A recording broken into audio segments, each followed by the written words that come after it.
In this thought for the week, I just want to ask a simple question really, and the question is, why is the church so averse to death and resurrection? Enjoy.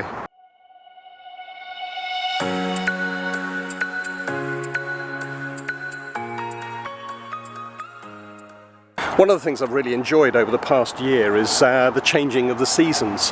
To watch spring arrive and things begin to come out of the ground, to watch in March the snow and trudge through it, to be able to enjoy the long hot summer, and now we're getting into autumn, and to really enjoy the changing of the leaves and the wonderful crisp mornings that we're experiencing. And you know, it's all about life and death and resurrection. And you can't have resurrection without death. I mean, it's just a fundamental fact, isn't it? So why is it that the church, when it finds itself in decline, doesn't actually embrace death, doesn't actually say to itself, do you know, this is a really encouraging moment in our development? Because nothing lasts forever, death is inevitable, but resurrection is the thing that is the hope of the church and the hope of the Christian message. And if you're not going to embrace death, you're never going to know resurrection. So maybe we ought to look at the situation in a different way.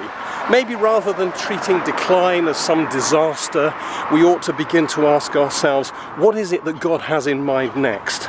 As we embrace the death of something that has outlived its usefulness, why don't we actually look for the resurrection, the signs of resurrection that speak of God actually working in the situation, working to change things, working to develop something new, something that will be credible and relevant? Why is it that in those moments when the old is beginning to pass away, we aren't looking for the fresh signs of new growth and beginning to embrace the new? Too often what we tend to do is to resist those things. We tend to look at the new things as if they're a threat to our existence, rather than recognizing them as God's hope for a new future. So that's my thought for the week. Should we embrace death in order that we might gain resurrection? Or should we continue to resist so often the things that actually might mean a hope and a future? Be interested in your thoughts and your comments.